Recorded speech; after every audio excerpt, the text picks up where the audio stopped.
എന്താ ചേട്ടാ ആലോചിക്കണ? ആലോചിക്കുമായിരുന്നു, ഞാൻ എത്രയോ ഭാഗ്യവാനാണ്. നിന്നെ പോലെ ഒരു സുന്ദരിയായ ഒരു ഭാര്യ എനിക്ക് കിട്ടിയില്ലേ. പച്ച കള്ളം പറയാൻ ഒരു ഉളുപ്പില്ല ഈ മനുഷ്യന്. ഈ ലതയോടായി കളി ഞാൻ കാണിച്ചു കൊടുക്കുന്നുണ്ട്. ഇവളെ പോലൊരു പൊട്ടി ലോകത്ത് കാണില്ല. അതെന്തായാലും നന്നായി. ആ ചതുര, ഞാൻ എത്തിയടാ. നീ ആ മധുവിനെ കൂട്ടിയേ ഇങ്ങോട്ട് വാ, നമുക്കൊന്ന് കൂടണം. ലതയോ? അത് അവളെന്റെ അടുത്ത് നിൽപ്പുണ്ട്. അവള് ഞാനിവിടെ വന്നോണ്ട് വളരെ സന്തോഷമായിട്ട് ഇവിടെ കഴിയുമല്ലേ. പിന്നെ ഞാൻ പോകുന്നില്ലെന്ന് അറിഞ്ഞപ്പോഴത്തേക്ക് അവൾക്ക് ഭയങ്കര വിഷമം, അവള് കരയുവാ. ശരി, എന്നാ നമുക്ക് വൈകുന്നേരം കാണാം. ചന്ദ്രേട്ടൻ വരുന്നോണ്ടേ ഇന്ന് ഞാൻ ലീവ് എടുത്തു. ഫസ്റ്റ് ഇവളിവിടെ നിന്ന എന്റെ പരിപാടി എല്ലാം പൊളിയും.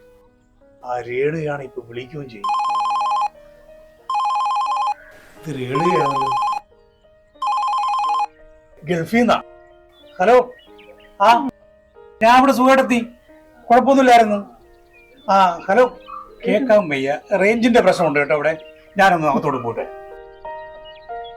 ഇത് ഗൾഫിൽ നിന്നുള്ള ഫോണൊന്നല്ല. ആ ടോൺ കേട്ടാ എനിക്കറിയാം ഏതോ ഒരു പെണ്ണാ വിളിക്കുന്നത്. ഈ ലതയോടാ കളി. ഇയാൾക്ക് ഞാൻ നല്ലൊരു പണി കൊടുക്കുന്നുണ്ട്.